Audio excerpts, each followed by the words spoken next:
Of course, that's how we start. Boo!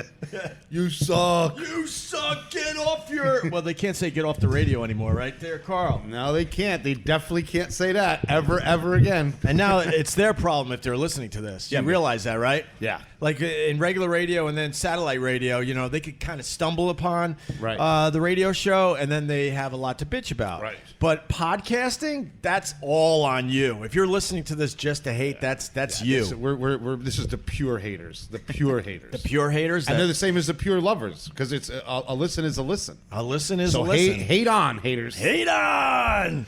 Let's set this up. We're at Jack Dempsey's, Michael's place, actually. Michael has been hanging with us lately, and he does a podcast from Jack Dempsey's. Cool little joint, man. 36 West 33rd Street, around the corner from the Empire State Building. Mm-hmm. Very nice. And where's the owner today, man? He's off today. He takes a day off here and there. Oh, I wanted Carl to meet him.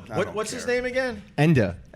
Good dude. He has like old stories about like partying with Jerry Cooney out in Long Island. He's a good dude. I think he's a good dude, Carl. He talked to me for like 15 minutes. I think he was hilarious, but he has such a heavy Irish accent. I had no idea what the guy was saying. But his cadence, I knew he was funny. Does that make sense? I don't think so. No, not at all? All right. He would kick your ass. I'm all fired up. Why are you fired up? Bro, they shut off the electricity in my cabin today. I heard. Oh, my God. I freaked out. Yeah, because Carl called me, and we're trying to take care of some things. And he couldn't focus because his electricity in the creepy cabin got knocked out. Bro, I went to Dunkin' Donuts. It's like a 4-hour drive to go to Dunkin' Donuts every morning. So I go to Dunkin' Donuts. I come back. There's a little letter on my door, and my power's out. Oh, my God. And I'm like, I don't know how to pay bills. You know what I mean? Like, there's no. So I call Gloria. I'm like, power's out. She's like, no, we got power here in Maryland. I'm like, no, my cabin. Good old Gloria, what, she thinks the power's out? Yeah, she's like, oh, the grid. the whole Northeast grid is out. Let me put on Fox News. See what Hannity has to say about it. Is she a big Hannity fan? No, she's a Democrat. I would assume Gloria. She's from Maryland. She thinks people are inherently good. Yeah, I think Gloria would be a Democrat. She like trusts people.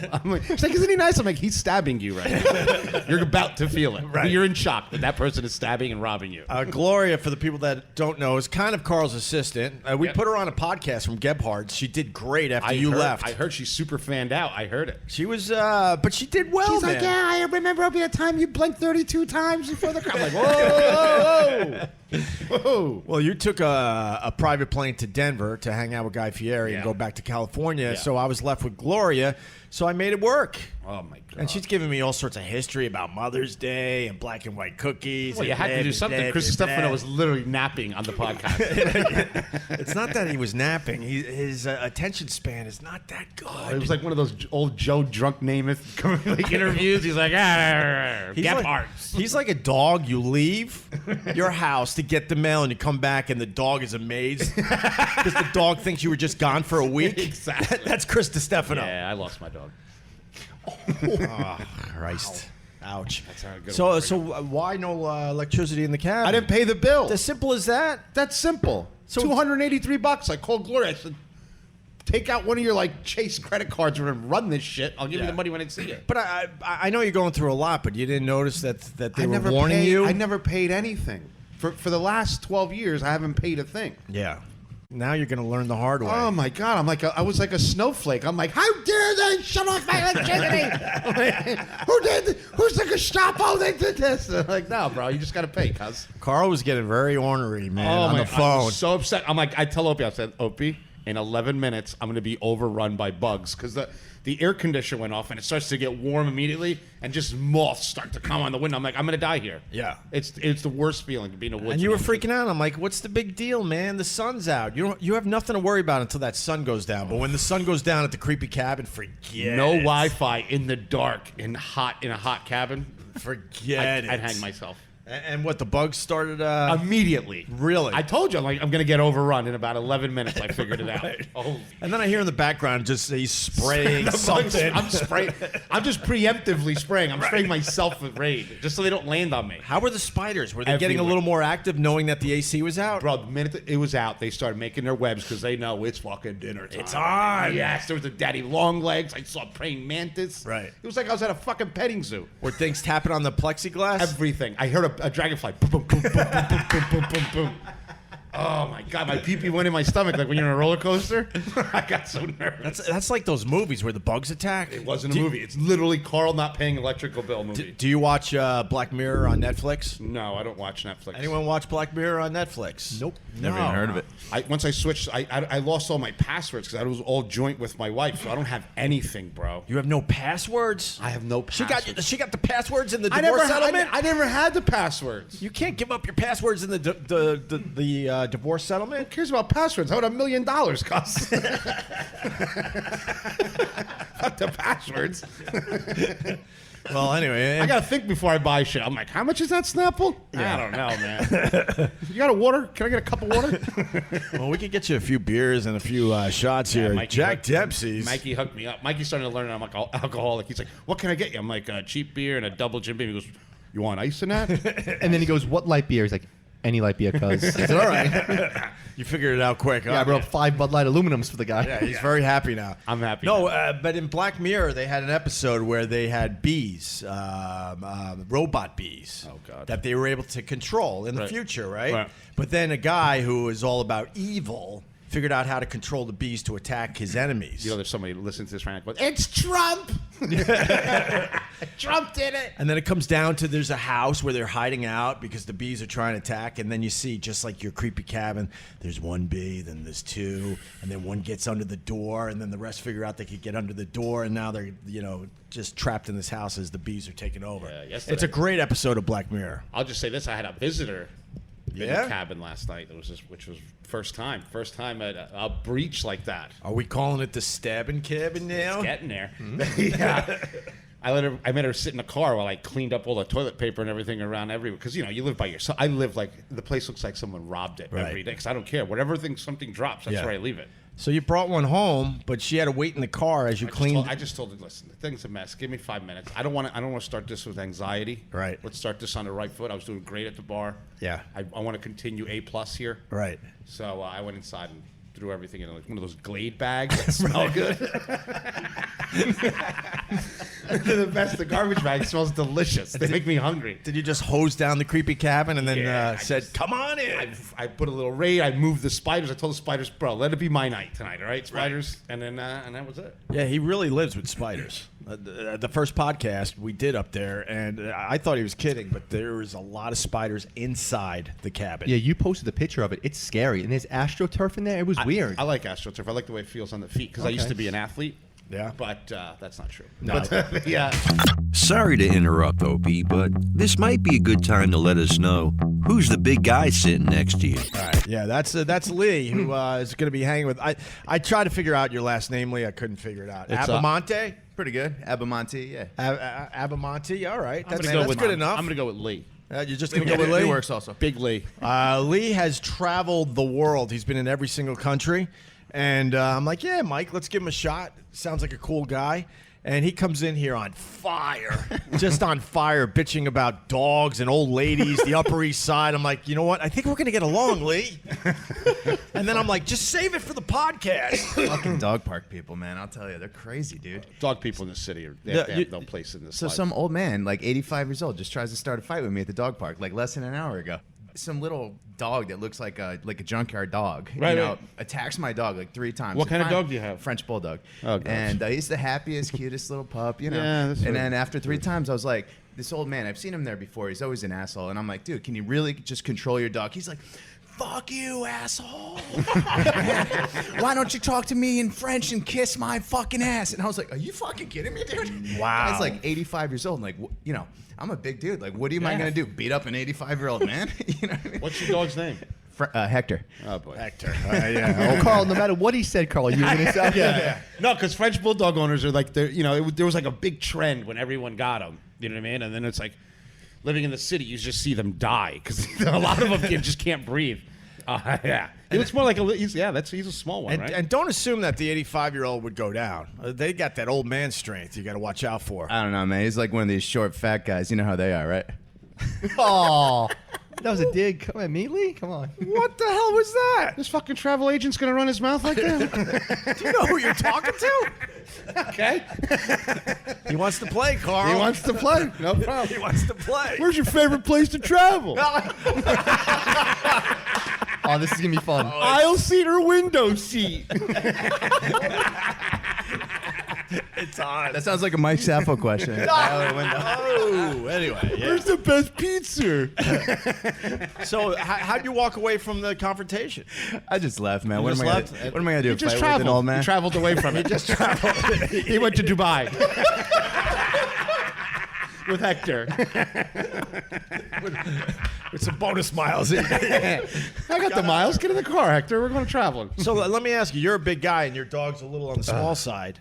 The one thing about dog owners in New York City, which makes me laugh my ass off, is when you get a big dog that just overtakes the small dog and just starts dry humping the fuck out of it on the street corner. Like, how do you handle that as a dog owner? You know, my dog's like 30 pounds going on 300 pounds. Like, he'll just drag people down the streets. No one really pushes him around. But like, when these little yippers start, like, getting at him, that's when he gets, like, all freaked out. He doesn't know what to do. The big dogs he can handle, no problem. Yeah. The little dogs are the assholes. Yeah, totally. The big dogs, like I have a chocolate lab, and he didn't bother anybody. You know, he thought he was 5 pounds. He was scared. He would be scared of a French bulldog. Oh, labs are the great dogs. Those They are were awesome great. dogs. Yeah, he's gone now. Well, I'm allergic, so I can't have a dog. Are you serious? I'm serious. That is such a friend turnoff.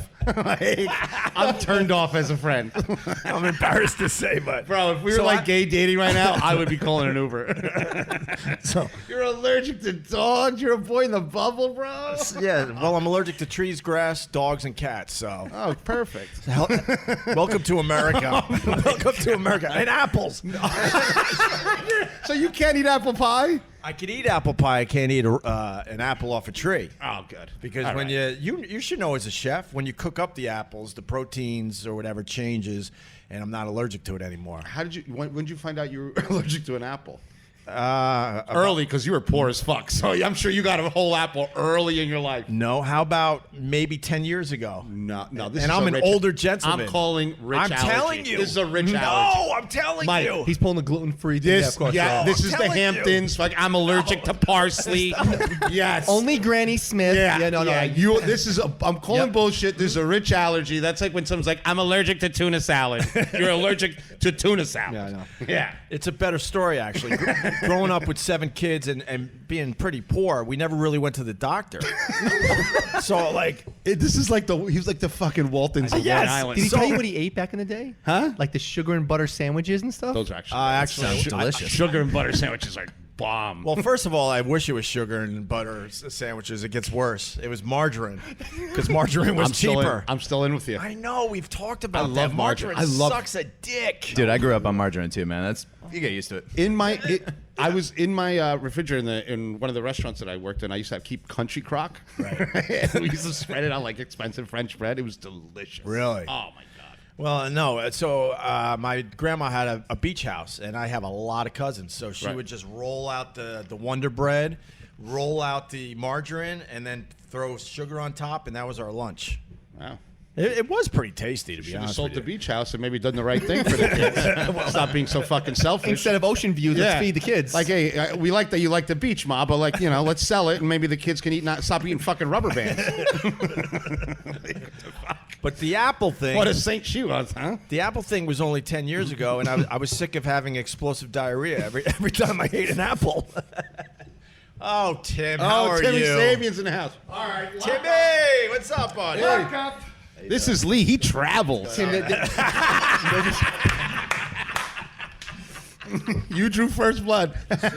Grab a beer, settle in, sit over there. Sit down. Thank you, buddy. Opie's going over his fake rich allergies. No, so I'm allergic to grape nuts. So I want to get back to Lee. So I want a dog. I got 2 little kids, but they're looking at me with contempt in their eyes because we can't get a dog because of me. And now we're trying to figure out those what are they called? The schnoodles, the golden the doodles. Doodles. Yeah. So Don't a buy that gold dog. Huh? Don't buy that dog. I'm going to be honest with you. Why not buy As a a dog golden- guy. Yeah. Dogs are a lot of work, especially in the city. Yeah. And you have a lot of you like your spare time. You know what I mean? Like that. How many hours of spare time do you have a day? 20. Like, so in those 20, He's not wrong. I'm not wrong. What do we do? 1 hour Like, you can't- podcast every you're- once in a while? Exactly. He's like, That's I'm my job. exhausted. I did a podcast 2 weeks ago. I need time to regroup. Right. My back's starting up again. I think I might be ready in another 10 days. If he still had to carry that giant equipment, he'd be in the ICU at Barnabas already. Carl, you nailed it. I DM'd him yesterday because he still hasn't given me his phone number. And he said to me, I'm like, dude, let's set up the podcast for tomorrow. He's like, fishing all day. I'm beat. I'll hit you up in the morning. I'll be back in the game. Back in the game from Back fishing. in the game. Yeah. Oh, yeah. back LeBron in- over here. LeBron. Game 5. Game 5, LeBron. Put me over back here. in. I'm ready to Put me back podcast. in, coach. I'm ready to do my I'm 6 ready to minutes. podcast. Let's go. Back in the game. I Hey, did. man. Friggin' worms. I was fishing all day. Yeah, man, it's good to be Opie. Fishing takes a lot out of you. Yeah, That striped nobody bass, ever- man. They're not going to catch themselves. How did you get? Yesterday I got one bluefish Where'd you go fishing? out on Long Island. I surf cast. Have you Are been you there? a surf caster, Lee? No, I'm not. I don't even know shit about fishing. Then why are you asking? Poor Lee. Don't beat up on Lee. Come on. Courtesy intro. I just said, where'd you go? Lee looks like he can kill all of us. Did you hear Carl? Have you traveled there, Lee? Like he has. That's his whole. That's gonna be the concept of the whole podcast. Yeah. Did you travel Traveling there?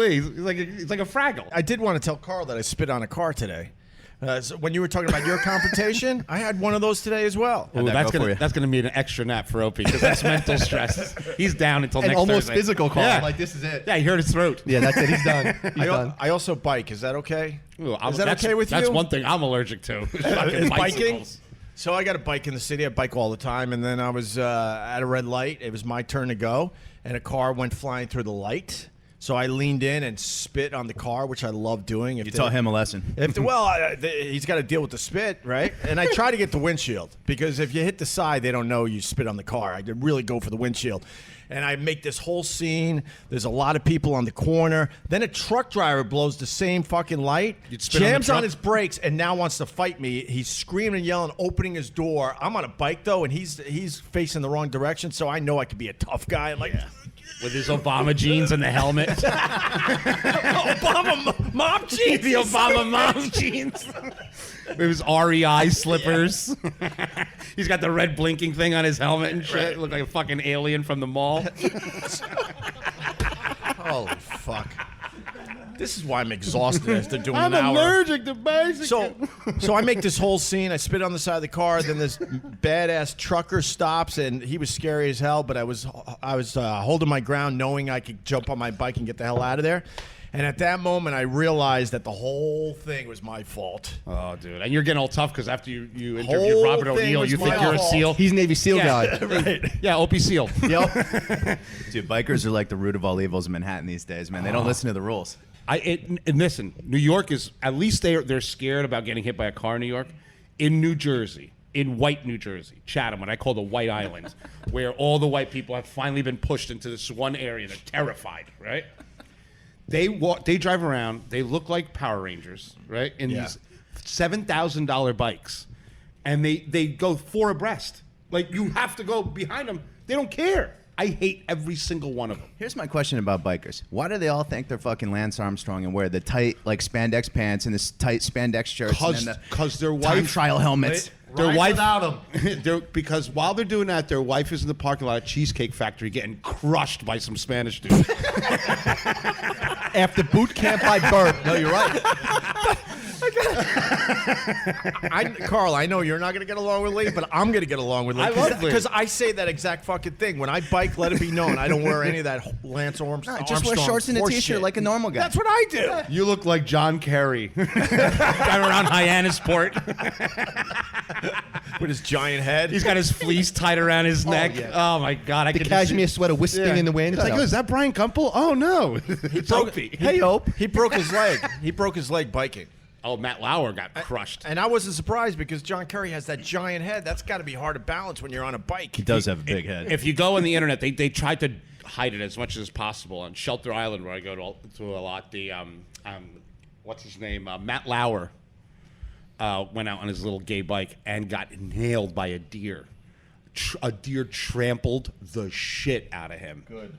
And all his neighbors, I know some of his neighbors, and they were like, good. They hate him so much. You know, when he was on the Today Show, part of his contract was he needed to be commuted in a helicopter. So imagine all those rich people, because everyone's rich around you, and this giant fucking Blue Thunder shows up every morning to fucking pick you up. Blue Thunder. They're like 4 a.m. too to transport them. Freaking 4 a.m. Blue Thunder with fucking handsy Matt Lauer. But why are they hiding the story? He just, I mean, that's because they don't want it. They are the news. That's You know what I mean? hilarious. And though. they I mean, it was literally like in the Hamptons like Times. Right. But I knew about it because his neighbors hate him, and his wife too, and the kids, everybody. They hate the kids? The dog, they have a bird. They hate the bird. Rich people hate everything. When they hate you, they hate everything. They hate your awnings. They hate the way your house looks. They hate the pavers in your driveway. Rich people hate so purely. I think it would be easier to list the people that don't hate him. He I'm doesn't cool with seem him. like seem Carl- like a likable guy. I liked him. He had that cool thing in the office, lock people in and shit. Like, He had that button. fucking guy was Some thinking. people said that was bullshit. Well, no, But a lot of executives- most executives yeah, had it, but no one else admitted to it. They Right. just let him take the fall. But So I thought he was aggressive about it. Good for him. So he would get a girl in his office, and then he had that button that was supposed to prevent terrorism, I guess, but he was using it. But he's Al-Qaeda. Yeah, he was using it to. He's ISIS. He's the suicide bomber. Boom, you're done. Anyway, this is fun, man. Jack Dempsey's. Thank you, Mike. Of course, man. And Lee, we're meeting him for the first time, and youngest American to visit every country in the world. 193 countries. So you've hit every one. Yeah, man, everyone. Some guy out in California claims to be younger than me, so I don't know if I'm still the youngest American, but I was. Fight him. You can. I know, Lee, right? You'll fight him and win. Kill him, and then you're number one. Wait, that's a thing that you got to deal with that horse shit. That I'm younger than you, and I hit all the countries. Oh, I could give a shit less, but I mean, people email me like every day talking about it, like I care. But I mean, then you get some crazy guy like shooting me messages or whatever. Oh, this guy's younger than you. You're an asshole for like. I'm like, all right, dude, whatever. Just give him an address, show up, and neck punch him. But yeah, I went to every country in the world. I finished the list like 8 years ago or something like that. When did How you start? how bad was the breakup that the precipitated this? What did she do to you, dude? I know there's like families that want to hit every state Yeah, man. in I mean, America, but I mean to hit every country, that just seems like a major fucking hassle. I've lot been of to work. I've been to every state in the country, and at least 15 of them aren't worth it. Which ones?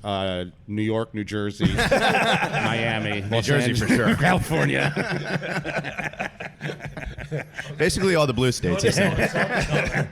Kentucky's cool. Yeah, why did you decide to do this? You know, man, it was just a combination of I like to travel. It was like a lot of fun. I never traveled as a kid like you. I grew up with no money, and then I did really well young, and I just decided to do it. What do you mean you did very well young? I sold the company when I was just out of college, and then I was a banker in Wall Street. And, I did pretty well. And then I was able to take time and go travel. And I had friends that also like to travel. So we just kind of went to different places and traveled around regions. And then I worked in the World Trade Center. And then post 9/11, I was like, man, fuck this. And then I was just like, I'm just going to live my life and like do whatever I want.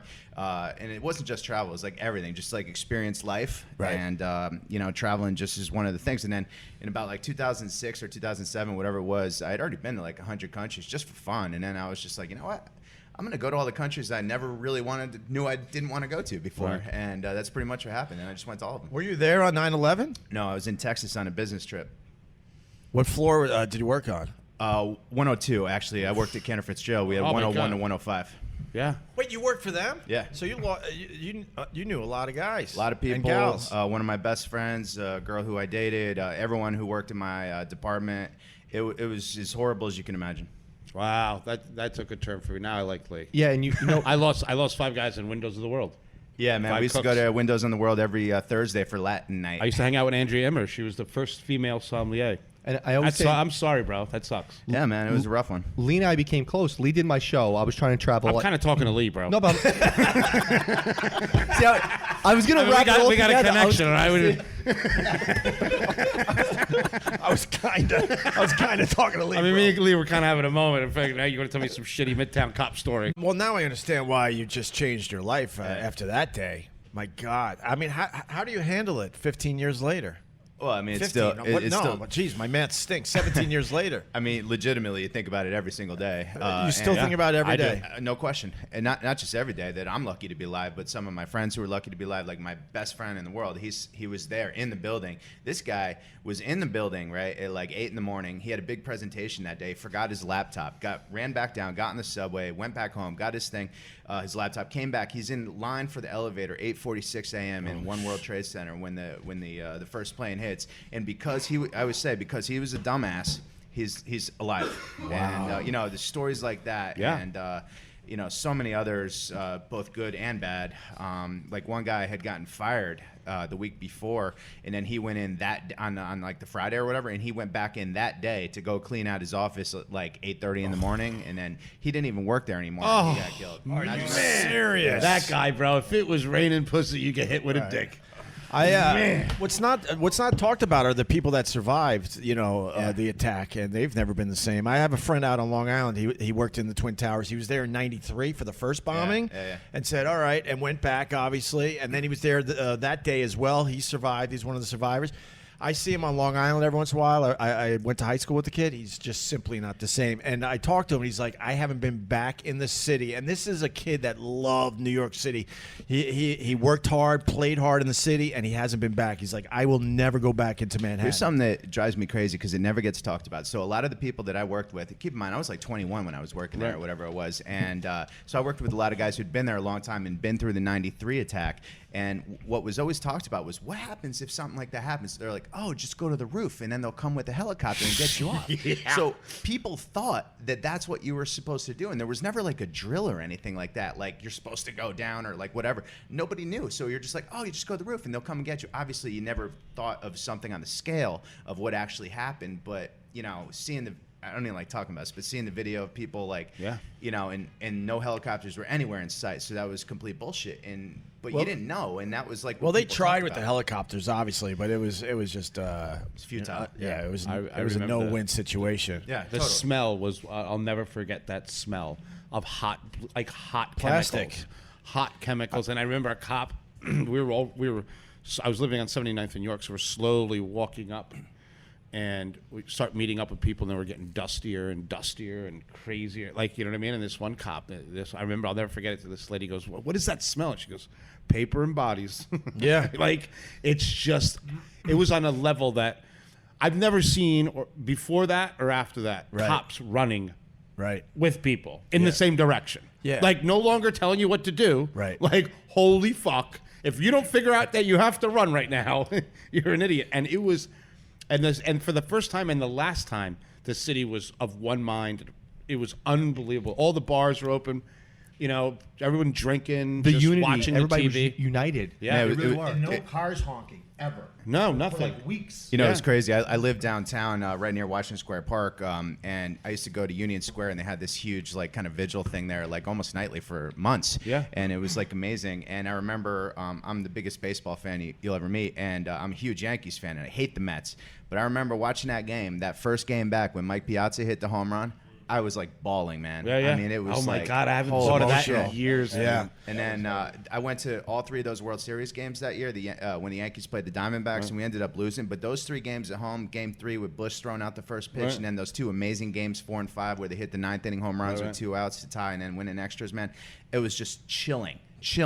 And looking back on it now, I still can't believe all that shit happened. Right? It was so weird. Yeah, No Bush planes throwing in the it. sky. Like shit was. Remember that? I remember. It's Air traffic control brought down 5,000 planes in 45 minutes. And Like to just shut it down. But you felt it. You felt the quietness above. It was kind of creepy. And that's funny you say that. You feel the void Right. of a city. Like Yeah. the city went into like negative sound. Yeah. It's like so creepy. Man, I had to drive home from Houston 1,800 miles. I drove it in about 38 hours by myself, man. It was the only way I could get home. My family didn't know if I was alive or dead because the cell phones weren't working. Because remember, the tower- AWACS and the AWACS planes would. Yeah. I remember they would come by and then would blow. Because back then it was the cell phones were kind of analog. You know what I mean? Yeah. And bullshit. Right. What were you thinking when you were driving home from Houston? What was going on in your mind? I was not myself, man. I was not in my own mind. It sucked, yeah, it sucked I don't bad. even know how I got home because this is like before GPS. I mean, this is 18 years ago, and I don't even know how I got back. And I remember this is what I'll never forget. And we talk about the states that aren't worth going to. I got stopped by 2 cops, both in Tennessee, because you're driving through Tennessee. And I told them, like what happened. And they just said to me, I don't know any of those people, boy. And each one of them gave me a ticket. And I was like, And you were fuck you, and motherfuckers. and you were trying to explain who and you I told were. them- I even had them call what I don't even remember, man. Oh, I was so angry. But God. what are you I gonna have do? to disagree with you in Tennessee. Their girls are so hot. They do this thing in Nashville. It's called honky tonking, and it's just I put on the boots. I look like a drag queen, and I'm dancing But you with don't them. care. I don't Call care. bring it back. I love Tennessee. Oh my God, they're Nashville so and hot. Memphis are good towns, but those cops down there, man, I got problems with them. And the, No cop, and offense the to cops in dressed the me up room in Tennessee. They dressed me up in one of those foam suits and had the police dogs chase me while we were all drunk. Oh, really? Dude, when those things grab you by the fucking arm, it's crazy. Were you scared even though you had the protection on? I'm Spanish. I'm scared of dogs naturally. I see a German Shepherd. I start like, oh, fuck. Have you been affected by 9/11? Like, did you have any emotional issues? Or Oh yeah, man. I mean, you wouldn't be human if you weren't. I mean, And how'd you handle it? How'd you work through all that? Well, I left my job, and then I literally went and traveled for like almost 2 years, and I never knew I was going to do all the countries. It was never a thing, and so I just literally I quit my job. I convinced one of my best friends, Jake, to quit his job, and we just literally flew to Australia. Oh my God, And this is we good. just went down there for months on end, and we just had the best time ever, and it was exactly what I needed, man. I did months in Australia, then like 2 months in New Zealand, then like a month in Fiji, and like literally in like 1 year went to like 3 countries, and it was exactly what I needed. How much money did you have, bro? I don't remember. Because now I'm man. starting to like, what are you, fucking James Bond? The dollar was a I was lot in weaker Fiji. back I was in then. Fiji for an hour, and I was down 1,500. That's because you lost $1 million in your divorce, bro. No. This is one of the reasons I got a divorce. Because I was in Fiji for an hour. That's a story for another podcast. Well, I obviously made a shitload of money with that other company that you sold. Fuck, the guy's How was Australia? Everyone says it's just an amazing place. I always say if I was going to live one other place in the world, it would probably be Australia, mainly because it's a lot like the U.S., just with like 8% of the people. But it's like, you got the beaches and the mountains and the deserts and the islands and great cities and good food. The girls are not ugly. and half the it's country's empty. Like the other, they don't even use the other half of the country. Like, nah, it's parking. Yeah. Like I've never seen anything like it. It's just a lot of fun, and people are actually nice down there. And you don't have. Well, they're nice because they're your size. Like to me, I get trampled in Australia. I'm small. Everyone's really big. so in you wouldn't be a Australia. rugby player, is what you're saying? No, I mean I could be the rugby ball. But when I was in Australia, like what I got from Australia was everything can kill you there. They're like, I wouldn't swim in that canal. There's this shark, that shark. I wouldn't go in that weeds. That do- grass kills you. That's a biting tree. They do have some weird animals down there. Yeah, You have no bro. idea, like wombats and like quokkas. You're Yeah. like, what the What's fuck a are these quokka? things? It's like this little thing. It looks like a chinchilla. Yeah, it's a quokka. I've never heard of it. It's a good Scrabble word, by the way. And what about New Zealand? That's a place I want to go. New Zealand's badly. a dream, man. It's like my favorite place on earth is probably Queenstown, New Zealand. It's in the South Island, New Zealand. It's like this amazing, just alpine town with so much to do. It's the adventure capital in the world. Yeah. So they have like 6 bungee jumps. You can go skydiving, luging, skiing, like do basically whatever you want. And great bars, it's just a lot of fun, and it's cheap. My friend Anthony, one of great chef. He's Chinese, but from New Zealand. So his accent, he sounds like Crocodile Dundee is not from New Zealand, but I don't care. Yeah, right? but close enough. Close enough. I'm with right? you. Are we good? I I'm get not. it. I'm when they good. like, I'm I'm good. from New Zealand. I'm like, shut up, Lords of the Ring. Who the fuck cares? Right? but I just ask him questions just to see like his Chinese face move with the New that Zealand accent? Like literally, like we're sitting on a plane with him. I'm like, say butter, bro. He's like, butter. I'm like, what the fuck was that? What the fuck was that? He's like a little crazy koala. I want to take edibles and just watch this guy. Oh, dude, I get stuck. It'd be amazing. And I watch people first meet him, and he starts talking. Like, what's great is when you deal in kitchens, there's really ignorant people that don't have a filter, and they're my favorite. You know what I mean? So like we're being in a kitchen, and he comes in, and he sounds like like a British guy. You know what I mean? But he hardcore Chinese looking, and like there'll always be like one dumb dishwasher like, why you fucking sound so crazy, bro? Like there's one guy that just can't. He doesn't understand. It just blew his whole world apart. Where you learn how to talk like that, yo? That's awesome. I love that. Too funny. So, did you get in one of those bubble wrap balls in New Zealand?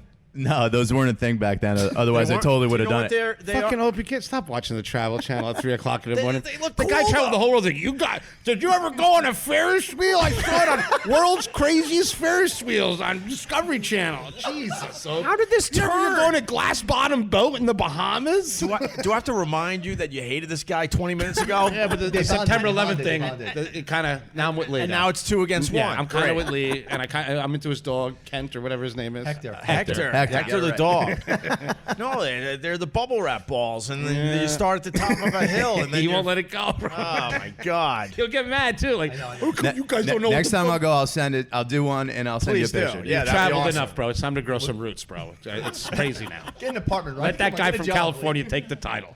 What was the last country you went to? The last country I went to was New Jersey. Lebanon. So that was the one you were holding out, saying, Oh no, I was there like a couple weeks ago. The last country in my life that I went to to go to every country was Libya. Libya. And it was actually during the Arab Spring, so like during the war. good. And Oh, that sounds pleasant. That's actually a pretty cool story, man. So I was never really trying to go to all the 193 countries, like every country in the world. I was trying to do this other list, which it's really technical. I could get into, but I just kind of did the other one on the way to doing the other one. But Libya, I was trying to go to and finish it in March of 2011, but they made it a no-fly zone. Gaddafi was on the run. The rebel insurgency was going on. So I had and you decided this is the time to go there. So I Fucking when the miles, when you got miles, you got to do it, bro. I'm with you, bro. Miles When- bring the world. When my miles click in, I'm like, wait a second. I can go to a coach to here or Libya first class. We're going to Libya. so check this out though. So like I go home. Put on your flak jackets. 5 months I'm waiting for an opportunity to go to Libya, right? And then I get an email from this guy in Cairo that I knew, and he's just like, yeah, man, I think you could probably get into Libya through the border with Egypt, like out in the desert. And I was like, okay. Literally, I just went to Kennedy, got a ticket to Cairo, and out to this remote desert outpost called Mersa Mucha, which no one's ever heard of. It's 300 miles from the border with Libya, right? So I get there. I don't speak like 2 words of Arabic. I speak 2 words of Arabic. That's it. And so I find this guy wearing. What words? C4? What do you? C4? C4? C4? That way? I see this dude wearing a tie. He looks educated. I'm like, hey man, do you speak English? And I had like $5,000 in my pocket, right? And like I didn't know what I was gonna do. I thought I was gonna have to pay somebody for something. So he goes, I got my brother coming in with a minivan from Tobruk, Libya, to bring me across the border, and you can come to Tobruk with us. I was like, okay.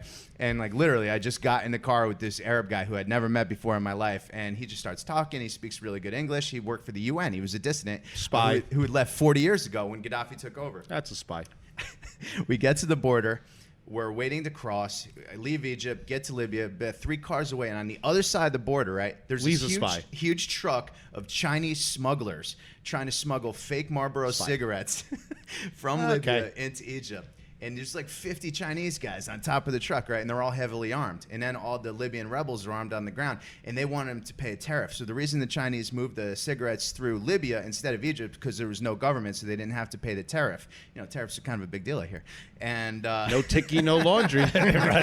so all of a sudden they didn't want to pay. All of a sudden a firefight breaks out, and I'm about 30 feet away, and Full-blown spy. my car gets hit like 3 times, and I'm in the back of this minivan with 2 Arab guys who I've never met in my life. And I'm like, fucking go, you know, back up. And the guy like jams on the reverse, hits the car behind him, peels out in the desert like 3/4 of a mile, and then we're just standing there, just watching this firefight.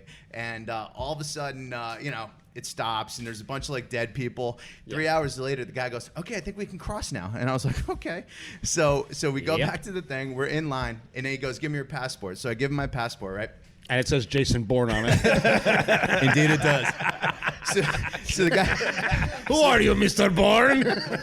So the guy turns to me. The guy's name is Hussein, by the way. And Jesus. Christ, the president was the guy there? turns to me and he goes, here's the deal. He goes, you're a dentist. I was like, what do you mean I'm a dentist? I'm not a dentist. He goes, shut up. Just say you're a dentist. Say you're a humanitarian dentist coming into Libya to do free dental work. I was like, what do you mean? He goes, don't worry, you have straight white teeth, so they'll believe you. And he goes, so just smile when the guy looks at you. And I go, okay. So the guy, he gives him my passport when we get up there. Keep in mind, there's like 10 dead people about 40 feet from me.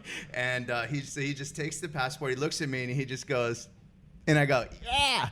And then he goes, "Welcome to Libya," and they stamped my passport, and then I was fucking in. What the Full blown Jason Bourne. CIA? Yeah. Fucking That's a true story. Collusion. You're I'm throwing all the words at him. Collusion. We're hanging out with a CIA guy. Yeah. I've been in 193 countries. Firefight. Dead people. Yeah, I'm a dentist. Can you stamp my passport, please, sir? I need What's I up, need that Fletch? record. What's up, Fletch? And always make sure to get your passport stamped, by the way. Oh, yes, sir, CIA, sir.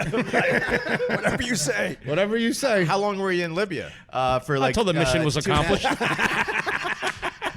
I was on the way to Benghazi, Until but they then, dragged Gaddafi out of that pipe. Well, what happened was I had to wait for 2 days to clear customs with Gaddafi's head in a bag. No, man, it was his female bodyguards, man. They kept me. Now stayed there. I get this whole traveling thing. I stayed there until I was able to take a couple of his teeth with my pliers. and put September them in my 11th back happened, and all of a sudden I start traveling to Libya. That sounds great. I mean, you didn't talk about going to Action Park in South Jersey. You Dude, that place was the most dangerous place on earth, dude. I nearly killed myself there when I was like 14. for a spy. For us humans, we're good. For us regular civilians, we're People good. don't know how dangerous Action Park was, man. So how long were you there? I wasn't listening. About 2.5 days, man. 2.5 days. Yeah, that's enough to Were you, kill were you somebody. scared shitless? No, he's a fucking trained CIA operative. Look at the size of him. He's cold-blooded. Does he look, honestly, look at the size of this dude. He's in perfect shape. Right. He's from Cleveland. Perfect. No one's going to check. You know, they don't even have paper in Cleveland. Like, they just got paper like 5 years ago, right? Wow. And he's got a French bulldog that probably, his wife was an operative. She was killed. And now he kept the dog. You watch Harold, Brad Pitt movies. Fucking Jones, the Joneses and shit. They had the same dog. I know exactly what's going on So here. it's kind of stupid asking what he did in Libya. Carl cracked the case so quick. That was it. Bro, the minute it's like, wow, you know, Sayers are dentists. Oh, yeah, you guys just You get- got me nailed, bro. 45,000 followers. He on looks like a Twitter spy, and too, right? He's Instagram. Carl broke it handsome. down. He's fucking tall. And Yeah, he looks the part for sure. He knows Robert O'Neill. Come, this is ridiculous. Dude, I wish I knew O'Neill back then, man. Oh, bro. Well, you guys went by different names like Tomahawk and Slayerfish and some crazy shit. Slayerfish. You guys had different names. Now I this was more of a Pantera kind of guy, by the way. I love nice. that's now this interview is just stupid. Oh, 'cause yeah. we're dealing with the Why don't you CIA tell us guy. about your time in Mogadishu? What's your favorite eats in Mogadishu? Lovely place. What do you do in Libya for the 2.5 days? What, the what- government. What do you tell the public? Right, Opie? It just the story. I get it, but like in my mind, I'm just like, I come from Cuba where they lie to you from the day you're born. Right. You know what I mean? Like I'm a boy. Like no, you're not. Like it's that bad. So you sniffed this shit out right It's away? like September 11th. I lost some people. I got upset. And then all of a sudden he's in Libya. Oh, there's firefight 40 feet away. Like, bro, I've been in a lot of places. Dead people around me 40 feet away. There's a lot of shit that has to happen for me to be in that situation. So it's that all- does not happen in the Hamptons. So it's all that Cuban rum, huh? That's been the problem. Exactly. I hate that Opie drank the Kool-Aid. Opie's like, you know what? He is a spy now. Carl, you convinced Opie. That's bothering me now because now it's 2 against Bro, 1. when this goes out, when I am this not a podcast spy. goes out, everyone's going to be like, Lee's a full-blown Jason I am Bourne. not an arms dealer. However, I did once have my asshole searched in Israel because they thought I was a Jesus. drug mule because I had Iran and Afghanistan Jesus and all Christ. these How stamps does the in my CIA get passport. money? Cocaine. No joke. A 19-year-old kid with an Uzi pulls me out of the customs line, brings Oh, me in you the wanted back, to see your tells me to take my asshole. clothes off, bend over, and spread my ass. I swear to God, that really happened. Did he put a finger in? No, thank God, but I was trying to fart. It just wouldn't work. It's hard to do it on demand. What blocked the fart? The microfilm that you had in there? Yeah, the plans for the new X-Wing fighter in there. Full blown James Bond. Bro, if I've ever man. seen a spy, I love it, man. I'm into it, bro. What do you do in Libya? I want to see if this is real or not. So now. what ended up... I got you thinking, don't I? Yes, you do. I can't say what I know. This is actually a very Let me just put heartwarming- it this way. I know a CIA guy, even though he officially hasn't told us he's CIA. I know, but you probably have know like no a CIA. doubt. But if you know a CIA guy, you probably know like the guy that does like the book work there and shit. Like you know like the one with the glasses, like the friend of Superman. Oh You yeah, know I'm not trying to oversell it, but this guy is so. He's like he handles like the carpool. Like did you rent that at Avis last week, Gary? It's come back with bullets. Like that's your friend. Did you hand in your TPS reports? Did you get the memo? Yeah, exactly. Yeah, he stamped something and shit. Like that's the one Opie knows got in the mail room. We got a friend that just comes and goes and just shows up out of nowhere, leaves his clothes behind. Probably been in a 'cause lot all of of a sudden countries. He has to leave. Yeah. A lot of countries, travels a lot. Young, probably in shape at one point. I want to tell the story, but then he's like playing on a professional, let's just say, sports team for another country. All of a sudden, I'm like, what is going on? That's not real. He's a full-blown spy. He's a plant for sure. He's a plant. But What's anyway, his code name? Red Hawk. I bet you he knows him. I can't wait. I'm going to start dropping your name like around. I know really shady people. I could probably, if you give me an hour, I could bring you a white brand new baby. Like I'm going to walk around and be like, do you know Lee? How you know Lee? How you know Traveling Lee? if that's his real name, right? I'm not Chinese for the record with that little accent you're doing there. It could be a skin suit. I don't know, bro. CIA's got a lot of money. And you went North Pole, South Pole. Yeah, man. I've been every country in both poles, North Pole, South Pole. Actually, was Opie, he said he went to every country. Like, have you ever been to Kansas? I've been to Cancun. I went there with my old wife. What do you think about all-inclusive resorts? The North Pole is not I mean, that's part of a country. He didn't have to go all the way to the North Pole to check off that country. You guys ever watch The Wire? Yeah, like man. Best show ever made. So Of remember, course. McNulty? Yeah. So I was down in Antarctica with Dominic West, the guy who played McNulty. Sure. Some guy named Alexander Skarsgård, who I don't know what he does, but he's on some show, and a guy called Prince Harry, who you might have heard of. He just got married. So I was down in Antarctica with all these three guys, right? And we're Wait, all you trying- hang out with with He Prince doesn't Harry? hang out with them all, but listen. It was He's not hanging out. It's fucking. He went to meet his friend from Scotland Yard. He's talking about security. Robert Downey Jr. was not there, sadly. Bro, yeah. But Iron Man was. He totally knows Iron Man. So we were Goldfinger. he was down there too. Everybody was down there. That's a good song, by the way. So we all fly down from Cape Town to Antarctica together on the same plane. This like Not one of with these- Prince Harry, though. With Prince Harry, yeah, on this Belarusian military cargo plane called an Aleutian 76. You gotta slow down, man. Yeah, I'm really good at this. How are you on? We on can't that? start a spy story with just throwing the fucking exactly. Russian airplane out, Mr. Yeah. Propov. How are you on the plane with those guys? Because you're from the CIA, that you go all the time. You ever watch Jason Bourne? This is literally the third fucking. If you and when I'm McNulty exhausted from knowing that this guy's a spy. I'm exhausted. and when McNulty talked and he had that heavy British accent, where you're blown away. yeah, totally not Okay. not from Baltimore. All right. Yeah. Anyway, go ahead. Anyway, so if you're gonna fly to Antarctica, which you can do, it's really expensive, but you can do it. You can go from Cape Town to this base called Russian base Novolazarevskaya. Okay, and I can't make that shit up. So you go there. Let me tell you something. And there's My cousin used to work at Liberty Travel in Queens. There is no pamphlet for fucking a Russian air base. There's no all-inclusive for the fucking Mushka fucking air base. Anywho, so polar they bear hunter. you fly down there, and there's only about 60 people who can get on the flight, right? So Harry's group, the BBC, they organized this thing called Walking with the Wounded or Walking for the Wounded. I forget what it was called, but it was a bunch of wounded soldiers, all the people British you heard. soldiers, and this is awesome, right? And it's a great charitable thing, and they're trying to get to the South Pole. And then it was me and a bunch of like really wealthy tourists, right, that are like trying to get to the South Pole too. So it was like competing groups. Now, when you get to Novolazarevskaya, there's two planes, right? One of these Bachelor planes that can land on skis on the ice. One of them gets in an accident, so one of them crashes. So there's only one plane. It can only take 10 to 12 people per time. So Harry's group had 40 and mine had 13. Long story short, the weather was bad, so we got iced in. So all there is to do in Antarctica when you get iced in or whatever is just drink. Clean your weapons.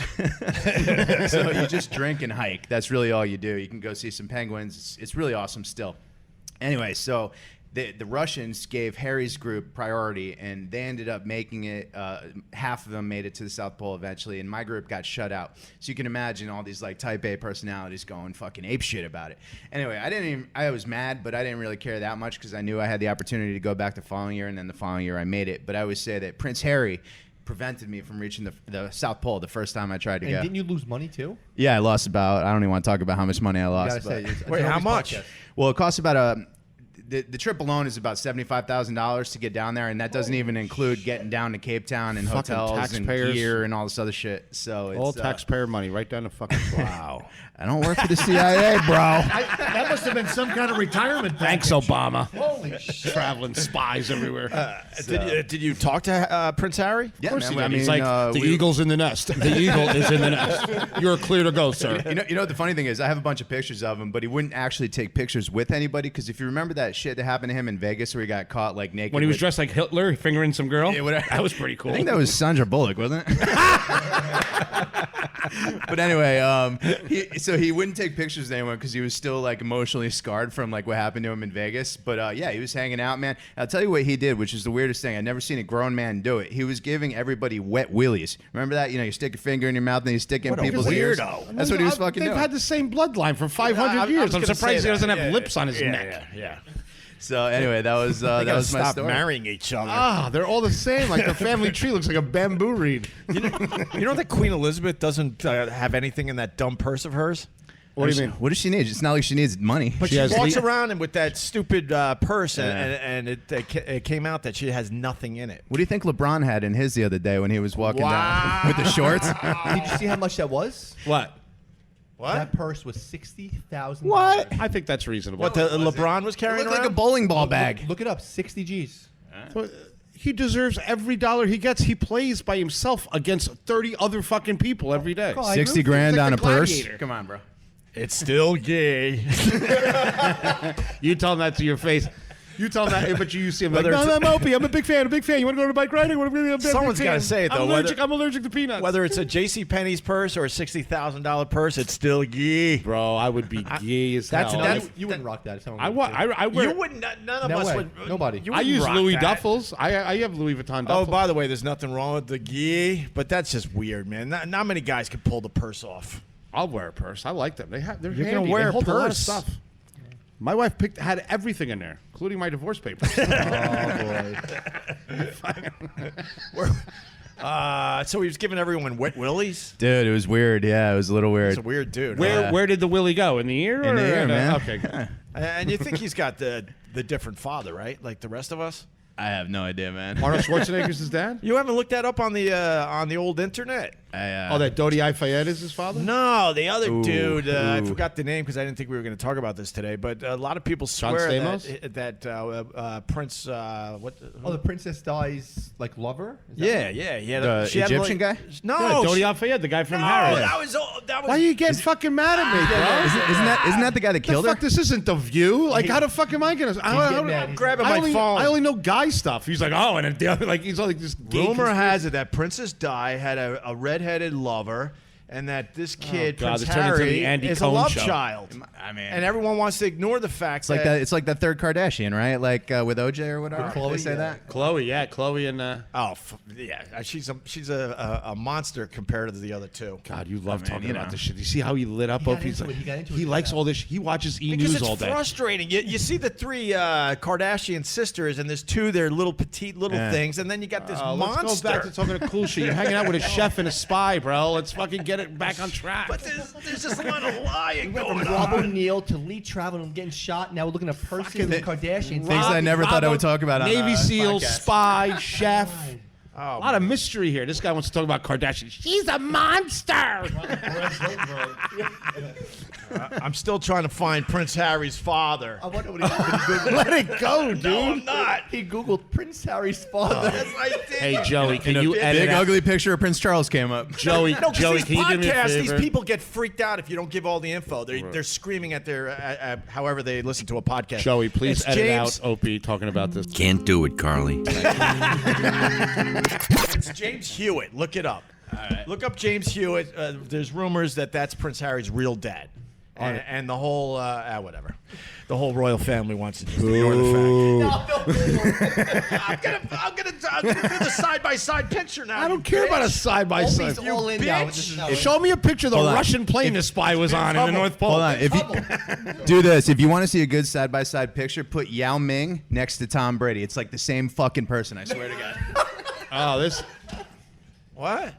Yeah, Princess Diana. And Yeah, James you might be Hewitt. right. All right, you might be right. Look, there's the side by side picture. All right, can we move on now, you sons of bitches? All right, I'm sold. Let's Looks go. just All like right, them. we're good. All right, are we good now? Yeah, you can CIA confirms we're good. Let's go. Move on. But how much money did they give this guy James Hewitt? Because he doesn't even talk about it. He's like, I'm Well, good. look at him. He's I'm playing good. rugby and smiling. He doesn't give a fuck. Yeah, I'm good. Anyway, You got to talk about the. How was the North and South Pole? It was awesome, man. It's boring though, right? There's Nah, man, it was tremendous. Actually, it was it was cold as fuck, as you might imagine. It was minus 63 at the south and about minus 30 at the north. I'm gonna go smoke a cigarette. For real? Yeah. You're bored? Well, I've been there. I've been there. Go. I'm gonna smoke. Tim, get in here. Yeah, Tim, come on. We have a substitution coming in. The part of the Cuban will now be played by a wasp. Oh boy. So yeah, man, it was awesome. I mean, it was one of the coolest things I've ever experienced in my life. To Right. be honest, no other way to say it. And what does it take before you get frostbite? Before you freeze up? You can't stay out there that long, and you have to be totally covered. Let me put it this way: you feel like you have this big booger developing in your nose, right? And then if you go like this, icicles fall out because it just developed on the little hairs inside your nose. That's how cold minus 63 is. Wow. It's insane, man. And if you close your eyes for more than like 2 seconds, you almost have to use your fingers to open your eyes to do it. It's crazy. And what's the nearest town? Is there a town nearby? No, There's a U.S. polar station. It's called South Pole Station, Amundsen Scott Station. It's amazing. It's like the $600 million ridiculous piece of technology. They actually have a full court basketball court in there. It's insane. Really? Yeah, I played it. It was insane. And they'll stamp your passport. There's actually like a little store you can buy shirts and hats and stuff like that. It's crazy. But then it's about 2,000 miles back to the Russian base. Right. Is there a bar or anything in that facility? I'm sure there is, but we weren't allowed in there. Oh, really? Yeah, literally, we had to beg them to let us in, too. It was crazy because the American scientists were complete assholes to the Canadian pilots who drove us down there. And then the Canadian pilots said the Americans wouldn't let us in. So I was like, all right, everybody give me your fucking passports. I took all our passports. There's like 10 of us. And I literally waltzed up, starts banging on the door at South Pole Station. And then I just like reasoned with these guys like the New Yorker that I am. And that was it. Then they stamped our passport, let me shoot some baskets. And that was pretty much it. And then you guys were out of there. Yeah, 2.5 hours in and out. I mean, there's only so much you can do, but it's such an amazing feeling to get there because like you made it further than Shackleton. You made it further than Scott, or actually Scott made it, but then he died trying to get back. Right. So I know it's 100 years later, but it was still just Yeah, an of amazing course. feeling of accomplishment. Especially failing the first year, making the second year was just unreal. And you've been to North Korea? Yeah. I went to North Korea for my. That's got to be the hardest country to get into, no? Well, now it is because Tim, of, you did a great job. Carl's back. Good job, Tim. Thanks a lot, buddy. That was an amazing job by Tim Sabian. Thank you. I actually spent my 31st birthday in North Korea, which is pretty wild. And Walk me through that. How do you get into North Korea? Now you have my half attention. so it took me a while because they weren't letting Americans go at all. And then eventually I get this email from this British tour company in Beijing, and they're like, I think we can get you in. So literally I just flew to Beijing, and they're like, okay, we're leaving tomorrow for North Korea. We got you a visa. You can't take. So when you get to the airport in Pyongyang, right? They take your phone, they take your computer, and they just hold it at the airport until you leave. So you have nothing, right? And you're like, okay. And you go in and you see exactly what they want you to see. You go the routes that they want you to go. And for instance, they're taking us through a park, like this pretty park in the middle of Pyongyang, and there's this wedding going on, this big, beautiful wedding. And all of a sudden, we all walk up into the wedding. They stop the wedding, and the bride and groom come over and start taking pictures with us. Like that would ever fucking happen. You know what I mean? It was so clearly propaganda. Here's the best thing about it. So the guy now, Kim Jong-un, his father, Kim, whatever his Same fuck's- name, just whatever another his name, Kim Kim. Il-sung or An extra Kim Kim. Jong-il, whatever his name was. Kim. So the North Korean guide would tell us that he was an avid golfer, right? And I'm a pretty big golfer. So this is what he said. He goes, oh, yeah, his best score was an 18. So that means he got 18 holes in ones. Yeah. I've been playing golf for 25 years. I've never had a hole in one. That's Right. a good amount of bourbon right there. And everyone believes it too. You know, They have everyone to, there believes it. yeah, they have to buy into the propaganda. That one is the most ridiculous one I ever heard. It's insane, man. Yeah, Insane. because they come up with all sorts of horse shit that everyone has to believe, or God knows what happens to them. I mean, you know. So you had a tour guide the whole time. You weren't allowed to do Yeah, I mean anything. They you pretty think much they're watch gonna you. let it- They pretty much watch you piss. I mean, it's crazy. And then so yeah. you stay in this hotel that's like 50 floors or something like that, right? And just out of curiosity, I was like, let's say I was staying on the 45th floor or something. I just pressed a bunch of buttons like 8, 14, 21, nothing.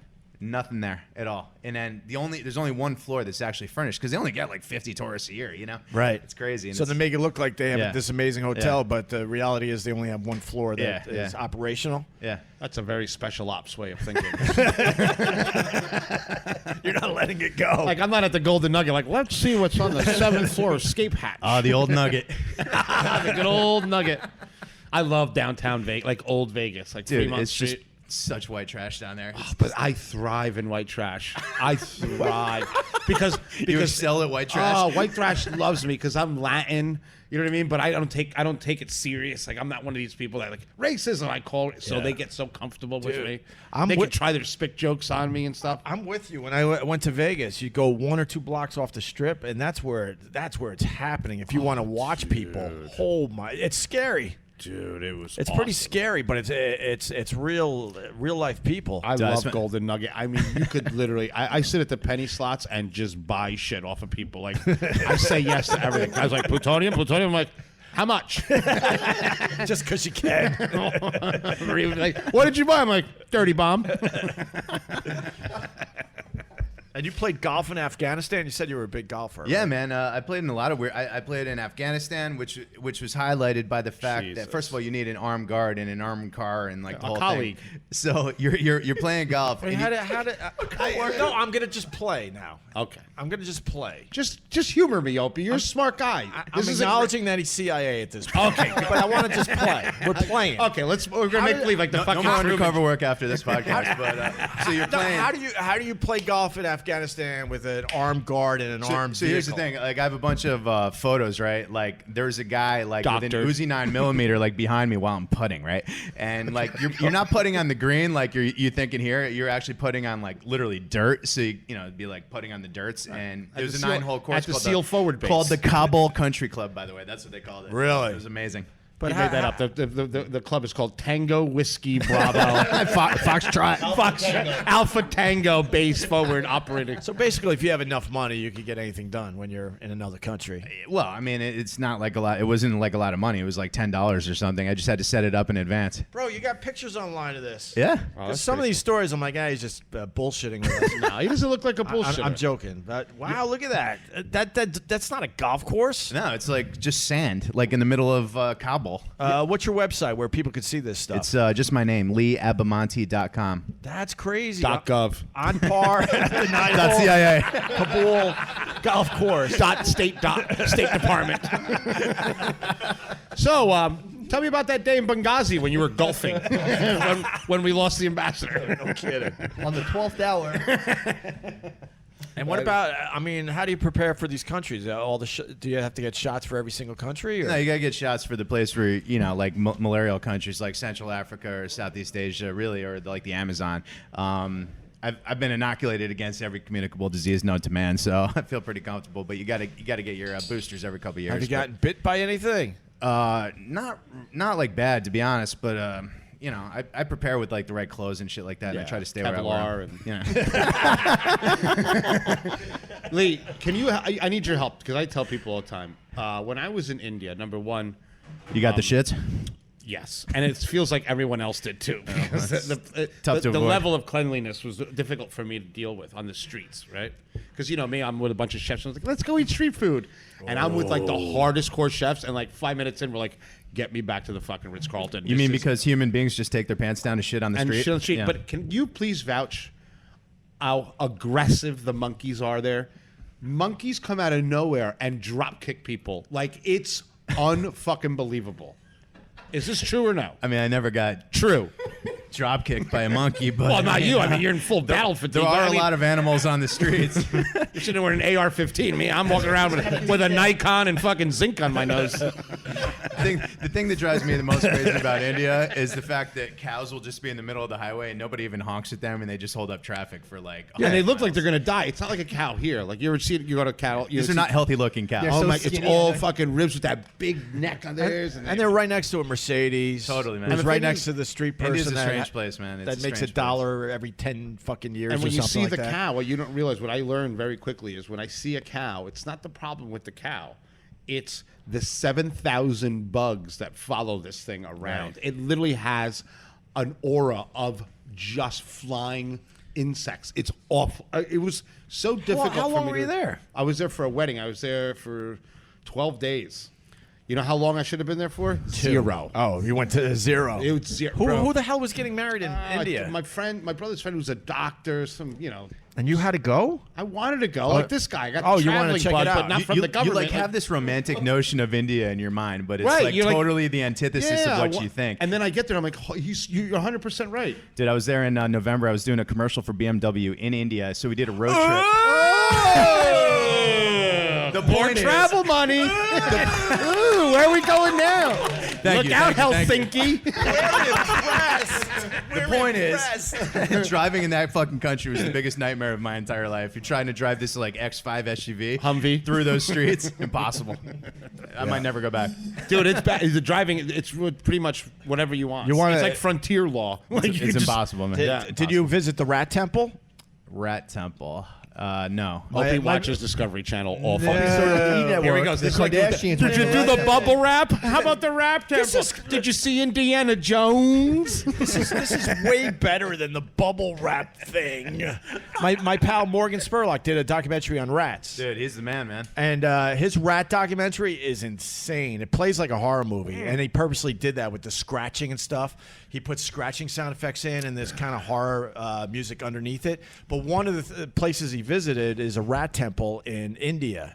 And these people worship rats, and they go to the temple that is completely overtaken by rats. We're talking thousands upon thousands of them, and they walk among them because they think there's some kind of god. Like Indiana Jones, I hate rats and snakes, so I would have been God, I have rats. no Could part you of that. imagine? Is I'll my give you- point? No. I'll give you guys a little I don't even ride the subway, dude. a little restaurant tip. Don't eat at restaurants in New York City next to parks. And you'll ask me why. Well, I'll tell you. Listen to this. Yeah, you don't know this over there. So, the parks don't allow you to put poison. They don't. There's rules in the parks department. You can't. So that's the thickest rat infestation in the city. I went to a closed restaurant once. It was closed for 2 months. You know this restaurant. It's in a park, right? It's very famous. Tavern on the Green. And look who travels around. Yeah. I go to the West Side once in a while. I'm not going to say the name of it. We don't know if So- it was Tavern on the Green. I just want to make that point perfectly No, clear.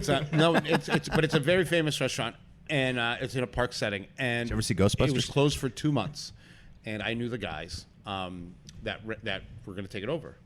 So I was part of the team that went to go see it and see what state it is. So this thing was been continuously running for like 70 years or whatever, and then they just stopped. So there's probably like 3 inches of grease on the floor, and the restaurant just stopped. Oh, they it was a just union left. restaurant. Union employees So in they didn't restaurants clean don't up. care. They just walk away. Right. And it was dark, and we go into the kitchen. We turn on the light, and when they turn on the light, I look. I'm like, fucking stupid. Who would put a black floor in this? It was rats. Completely covered I on the couldn't see floor? the red tile floor. No. Covered, climbing over each other, dead ones, live ones. I had The dinner 2 weeks ago there. The Norwegian blues. If you ever seen a Norwegian blue is this. It's almost like this hairless rat with a tail that's thicker than your thumb. Wow. And you just saw. Hey, be good, Tim. And I was just like, Great job today, Tim. You crushed it, Tim. Thanks for filling in, bud. He crushed it. He crushed it. Crushed it, Tim. We love making fun of him when he walks away. What does he look like today? You and Stefano killed him. Oh, killed my him. God. You called him a So tranny, yeah, I so think. Yeah, it was just like, and we're all hardened chefs. We've seen everything. We've seen rats stuck in fryers. We've seen rats fall out of the ceiling. Whatever. And I looked at him, and my friend, he goes, I ain't working here. I'm like, me either. Like, see you later. So you're saying it had a C as their rating? Dude, it was the most rats I've ever seen. And the thing is what you don't realize is when you have that many, there must have been, we sat and talked about it after. Probably, we saw with our own eyes, maybe 2,000 rats. Really? And what you don't realize is the smell of ammonia. It's like this smell. Ugh. I didn't eat for a day. Look at me. Imagine me not eating for a day. No. That's a full-blown Gandhi hunger. Dude, that's I was a mess. That's I couldn't Indiana even eat a hot Jones in the dog. sewers of Venice in the Last Crusade, man. Venice is disgusting. I like when people are like, oh, I went to Venice. I'm like, shithole. Like, it's awful. It's nice if you don't go in the summer. In the summer, it smells like toxic chemicals. It's Oh, gross. dude, when we were there, They wanted to take us. There's this little island. I wish I was smarter and I would remember stuff. But there's this little island where they make Venetian glass. Yeah. And they've been making it for, well, you know, right? Yeah, there's a bunch of little islands over there. And And some then of there's them one have that makes special- this unbelievable special glass. And literally, as we're pulling up on the boat, like the rats are swimming with us. Like I'm like, they're like, isn't this place beautiful? I'm like, listen, lady from Kansas, this sucks balls. I want to get out of here. I couldn't believe it. I missed Rome. So- Imagine missing Rome. What's wrong with Rome? Oh, Rome is so Rome. Is it overrated? Oh my, it's overrated. Really? And it's literally like every dude you hate from Brooklyn just speaking in Italian. Right. Like, I'm gonna go they ahead- hate on every girl. I'm gonna go ahead and disagree. Rome's a fucking awesome town, and maybe you shouldn't go on tour groups with people from Kansas. By the way, Well, how else am I gonna get laid? What makes Rome? What makes Bro, Rome? look at me and look at you, right? What makes Rome so awesome? it's just a beautiful city, man. They call it the Eternal City. It just got history going back for 10,000 years, and the food is as good as it can be. And you can walk everywhere, and everywhere around every corner is something historic. You know, if you like do a little bit of research, it's pretty cool. Yeah, and, it's they got pretty- some great sports there too. I went to Athens. That it had that vibe. Rome is very similar to Athens, really. Yeah. Where it's a little cleaner. where I but- hate them both. Where you're in a hotel going down an escalator and the whole wall to your right is glass because it's all ruins that they're not touching. So they build around everything. It's pretty cool to check out. You know I love what's pretty that. I love that food in should- Athens, man. It's so they good should there. make their dollar worth more than a nickel. That would be good. Well, that would- They should stop digging and start working. That would be The a drachma start. is a thing of the past. They single-handedly are bringing the euro down to its knees with their little fucking excavations going on over there. I would say the most amazing. Well, I went to Athens. I did the Parthenon and all that, Yeah. the Greek islands. But the most amazing thing I ever did traveling, I haven't traveled like you guys whatsoever. But I went to the Absolutely Blue not. Mosque in Istanbul. Istanbul. Yeah. Oh wow, was that? I've never been adventure. to Istanbul. It's a great city. Istanbul is Yeah, pretty yeah. amazing and pretty modern. That's mind blowing too, except for the fact they make you take your shoes off and there's all those 10 millions of feet just walking around. But other than that, it's pretty awesome. Oh, I'm out, bro. My fucking crow claws. I'll be ripping people's skin off. Crushing through that marble. I'll crush. I'll ruin. I'll ruin a 1,000-year fucking you gotta historic respect the floor. culture. You know, you got to But the- respect the culture. But you go to Turkey and Greece, and they just want you to buy a fucking rug. You know, it's funny. I heard a You're on these tour groups. That was funny. You're on these tour groups, and you think they're showing you some amazing history, and they sit you down, and then next thing you know, this is like QVC. They Here's just, my problem. they and Opie just has want. and Opie has that wealthy white face of disapproval. They know. Imagine the scowl on Opie's face And you walking s- through a symbol, like talking to Lindsay, like with that little white rich whisper. Fucking people with their rugs. Get better No, rugs at this 38th was- Street. You crazy? I was just talking about this the other day. This was with my ex, so I have no proof I ever went to Turkey or fucking Greece. I don't have one picture. I believe you. Who cares? Why would you lie about going to that shit? I want a picture of me at the Parthenon. I mean, you didn't have a camera back then. Yeah, seriously. I did, but You could afford the flight to Greece, but you couldn't afford a camera. He's at the Pantheon. Take a picture. And that was the This is the point WNEW here. money. He had He had that, believe WNEW me. money. You had That was money. the WNEW Yeah. money. He had more than enough cameras. It was with my ex, and when that broke up, she took all my pictures. I don't have the pictures. I got Wait, so you were yelling at him about giving up his passwords, but you didn't keep your fucking pictures? You know what? Come on. Thanks, operatively. At least I was smart enough not to marry her like someone else at this table. I got suckered. Gave it away real quick. Oh, no. Let me tell you something. You know me. I'll tell you the truth. Like, The important thing is you got to keep that shirt with the 4 cats on it. Yo, this is dope. I like it. I'm going to dinner at Luger's tonight. I'll tell you a good story. So I go there with my ex. Right? So let me tell you about my No, relationship. this is good. we go to the Parthenon, right? And we have a pretty decent day, and then we're walking back to the hotel in Athens, and she's crying her eyes out.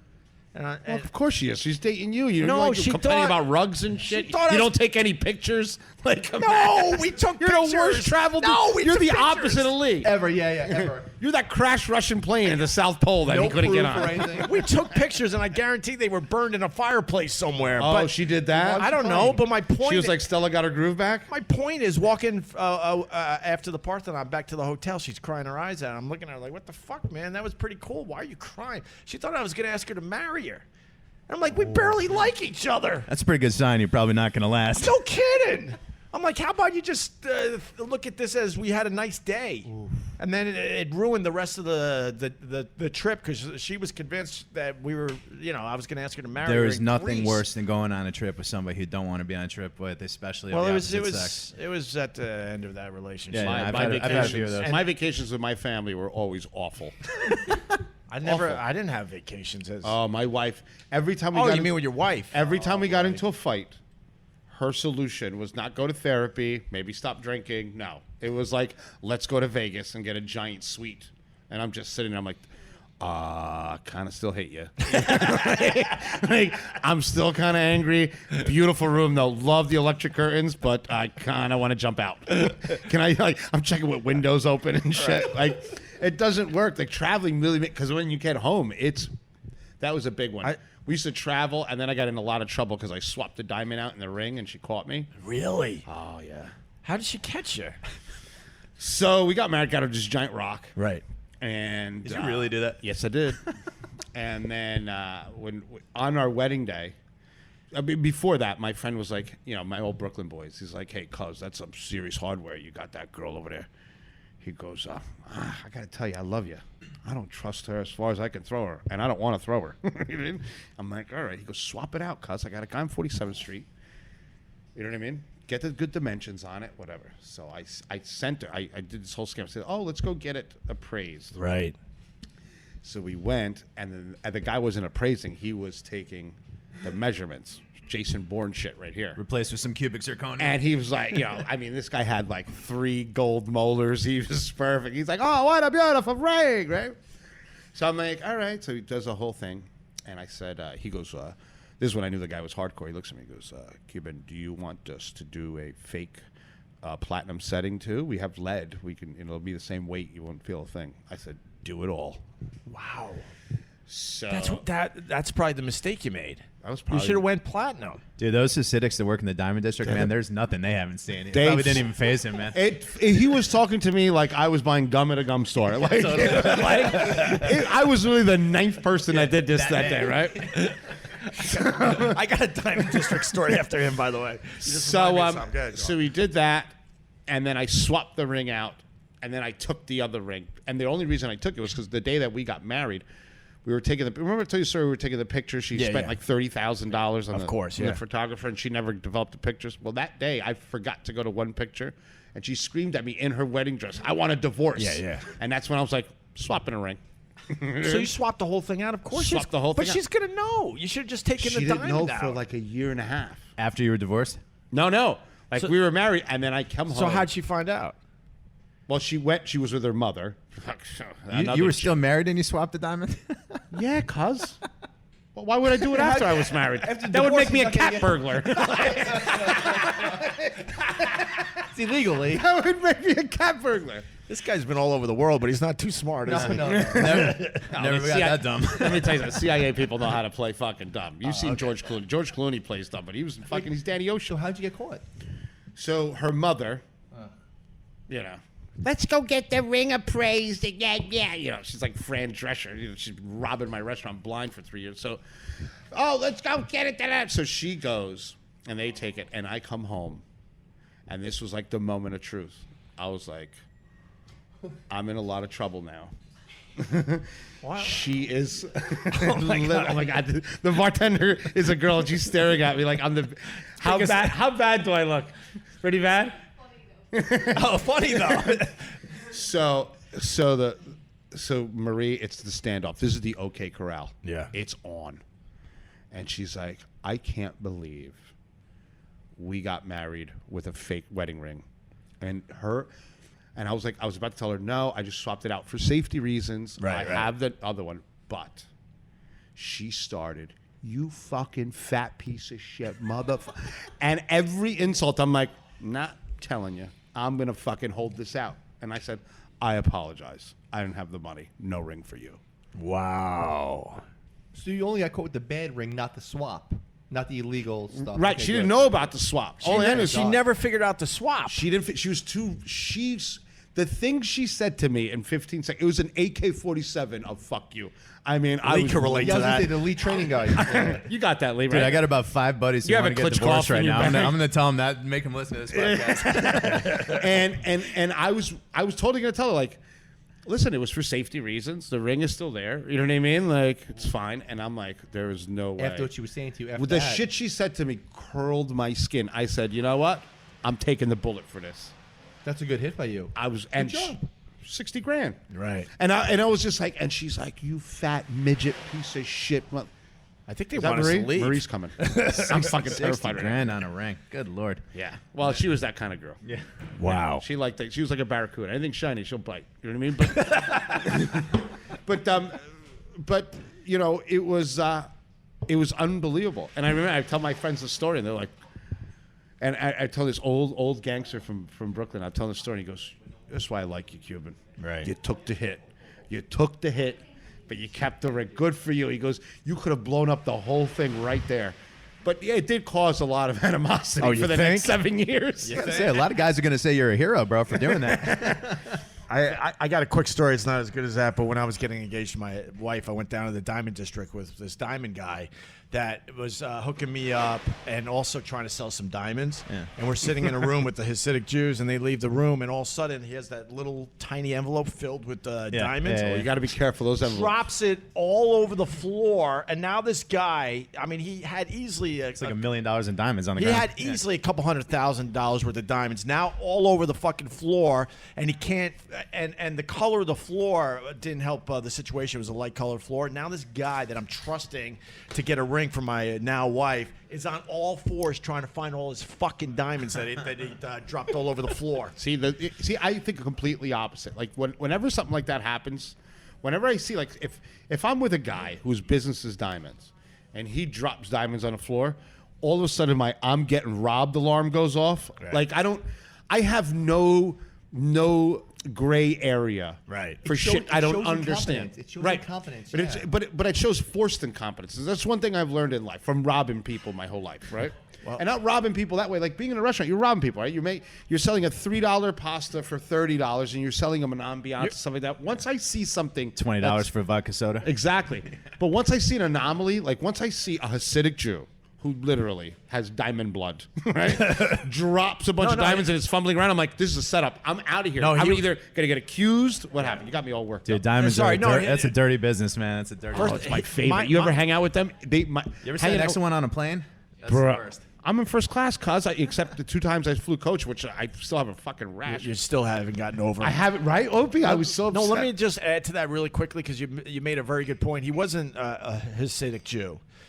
He's on all Well, fours. then you shouldn't even be buying no, but diamonds. he's on all fours trying to get the diamonds that he wanted to sell to the Hasidic Jew, right? Oh. And then he had my diamond in that envelope that he was showing me. He found that. I honestly don't think he found all of them. He did. I think a couple of did. the small ones or Do you ever see a cokehead drop a bag of coke? But going- it's like the carpet. All of a sudden, there's like a part that's a different color because Right. that's how clean he picked it clean. Stick like a couple monkey. behind his ear and his hair. Every grain is picked up. Every grain, right? But going back to the trusting issue, fast forward, this guy was very trusting, a really nice guy. He was too nice for that business. He got robbed blind by his employee. Oh, of course you will. Blind. He had to shut down his whole operation because he couldn't figure out the numbers were all fucked up, and it turned out it was an inside job. I worked Inside with those fucking guys. job. I worked with those guys.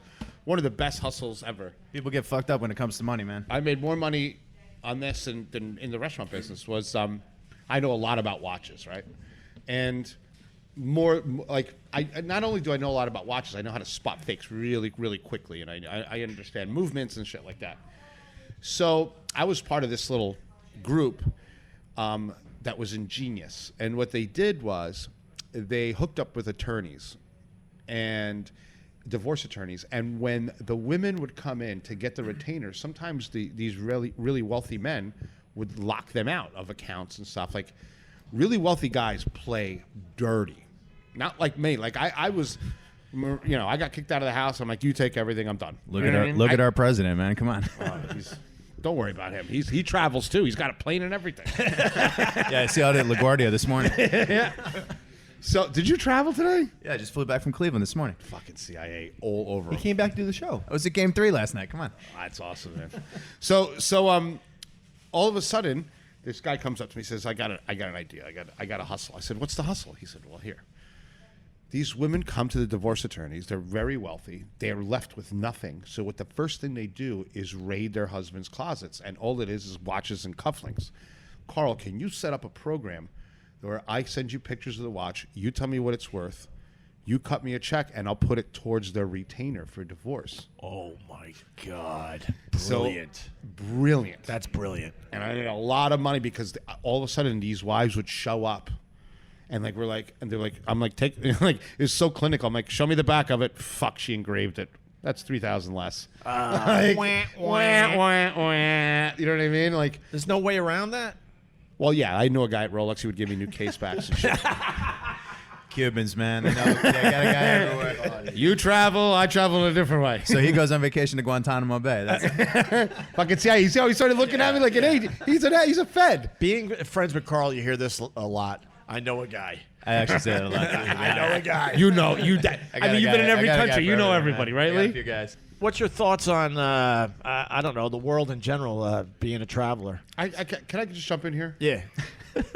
Nobody cares about that fucking question. We're the hottest chicks. The hottest chicks. This is a question I get a lot. Oh, you're gonna get it again. I text him every day about it. There's two answers to the question. Just fucking cut to the chase. You know, for I you can Cuban be at the guys, airport. for you Cuban guys, Colombia, Venezuela. You know, and then for everyone else, it would Venezuela's kind of out of business. It would be kind of like. Isn't there two categories? So why do white people make this so complicated? No, where are the hot girls? Yeah, but I would go with the white ones. The stand countries like Kazakhstan, Kyrgyzstan, Tajikistan, Uzbekistan. I knew it. Because you get a mix of like Russians and Asians, and it's just like this beautiful mix of people. To my Delta rep, run up those fucking miles. It's like Dushanbe, Tajikistan, stat. I'm gonna be eating fucking kebabs for a month. Dude, I'm going there after the World Cup, man. You got to come. Yeah, he's going to the World Cup. Of course you are, bro. I mean, they need security. The Philippine girls. You like Filipino girls? He likes the Asians. You like to feel big, Yeah, huh? Yeah, Mike. Yeah, the way to make yourself bigger is get smaller. Lee and I met up. No, obviously, I'm an embarrassment. Lee and I went to WFAN. He's like, yeah, I was in Asia for a month. I'm like, amazing girls. He's like, yeah, but the Asian girls for me, that's it. I did like 3 weeks in Asia. Where were you? Where were you in Asia? What part of New Jersey? I was on Martin Canal. Bayonne. Right? He went to the nail place to get his manicure. Exactly. Mike's like, fucking Asia's kicking ass, bro. He took a subway to China. Waxed my back and got the fuck out. It's called Qijang Tui Na. $45 an hour. Yeah, the stands, right? So, all right, so let's trim it down, and then Opie can ask you that emotional fucking question. What stand? If you have to break it down, I don't have the miles you have, cuz things are light for me right now. My wife really took it to the cleaners. I mean, I was last there 10 years ago, but I remember Kyrgyzstan, like the capital city's Bishkek. That was unbelievable, honestly. It was just. I'll see you there. I'll see you there. Stunners walking down the street go. everywhere you look. Podcast from Bishkek, Carl, I'll tell you right now. I'll say now. If you come with me, I'll pay. My issue is no one wants to go with me to these places. I travel 99% alone. If you come, I'll pay for the flight. Bro, I'm 1,000% divorced. I can go anywhere right now. I might be in the CIA next Dude, week. July 1 to 5. Come meet me, man. Where you go? You going to Astana, Kazakhstan, Almaty, Kazakhstan, Dushanbe, Tajikistan. Lee, I'm in. Wow. Now, just whistle. More than 1,500 For the flight? for everything. No, This is going south quick. No, we can maneuver that. We can do the London. No, we can maneuver that. Definitely not. I fly first class, kid. Come on. Oh, my question's stupid now. All right, what's your question now? Where are the cutest Tell me about your puppies? feelings. No, I asked Anthony Bourdain this, who travels a lot. Boo. Do you have hope for humans with all the traveling you do? Oh my God. You know, here's the thing, man. It's not a bad question. Hope for humans. What the fuck kind of question? Who cares about humans? They don't care about you. Opie asking this question. Opie, what happened to you, We're in bro? a world that can blow up any fucking single day. What do you mean it can blow up? From what? From winning? In all seriousness, the damage that's going on right now with our standing in the world, with the way people view our country, there's going to be reverberations for 2 generations. You really believe that? I really do. And Why, you don't think we could get it back together quickly? And What's wrong with it right now? And I'm totally in the middle. I'm not Democrat, Republican. I'm not liberal. I just don't like the antics and the shenanigans that go on every day. It's like it infests your life. You can't escape it. Everywhere you look, everyone talks about it. I mean, we're talking about it right now. You can't go 2 hours without hearing it, seeing it, talking about it, thinking about it, because it's everywhere. And it's like that in other countries I got too. you. You know, I want to talk about pizza and chicks. but it's like that in other countries too. And within 10 minutes, not even like a minute of meeting you, the first question is always about him. And it's Trumpy? Yeah. Trumpanuch? And it's just so annoying to think about it and hear about it constantly. And like, I don't agree with a lot of what he does. And more than that, I don't agree with the way he does it, which is to me is the most egregious thing. But I mean, he won. I accept it. I was ready to embrace him because I'm like that, This Trump stuff is never going to stop for a long time, and I'm telling you, he's going to win a second term. Oh, so easily. We got another 6.5 years of this crap. I got to tell you something. You really think he's going to win a second term? Who's going to beat him? Here's what. Well, that's the problem with the Democrats. It was a wide open field, and they can't figure out a candidate to take on. They have nobody, Trump. and they have no message, and their only message is anti-Trump, and that's not enough. You're not wrong, man. I mean, I'm not a fan of Trump, and I certainly wasn't a fan of Hillary. And so, You I liked wasn't. I Hillary. wasn't. Huh? You liked Hillary. I You swear guys to dressed God, the I same. did not like. When you're riding your little city bike. I mean, I'll tell you who I wanted. I wanted John Kasich or Biden. I like both those Biden guys. was good. Biden would have beat Trump easily. But Kasich, I didn't mind. I didn't agree with everything. But No, I didn't mind Kasich But I either. thought he was a better. But at least he was tolerable and he was respectful. You know what I mean? And Biden, the problem with him is if he runs again, I mean, you got like two 75-year-old white guys like running against each other. So I mean, how's that going to play? As a Cuban guy, I love white people, man. I mean, they keep things under control. You know what I mean? I don't have that whole white thing. As the Cuban guy, what'd you think of Trump closing off Cuba again, or trying to? He didn't actually close it off. Good for him, and I'll tell you why. Why? What coming from a third world, coming from both my parents. Were you actually born in Cuba, or you were No, American? I was born here, but I didn't know I was here. I sounded like Scarface till I was like 14 years old. Tony Montana. They're like, what color is that? I'm like, jello. Like I'm hitting on girls. Like, let me see your titty. I'm like, Carl, it's first communion. Can you do that? Can you do that tongue thing like Stephen Bauer? I had a full-blown beard just like this and a fake ID at 7. Jesus. I had 9 birth certificates. I was born in all the months. So one thing that I look at is the irony of like people say like, oh, Trump is vulgar and this and that. But the thing is I was able to hear stories about the United States being vulgar for real. When the United States, no matter who the president is, they come to other countries and they fuck shit up. And it has nothing to do with you being a Democrat or a Republican or whatever. There's a whole group of the American government that goes to other countries and starts rebellions and kills, assassinates people, and fucking takes over your industry and does everything to protect the way of life so that you can go and get strawberries in fucking January. Here's the thing, man. I think you know what I mean? Like here, it's awesome that we can be like, oh, fuck Trump. But there's a whole show behind this guy, and I'm not a fan of Trump or a fan of Hillary.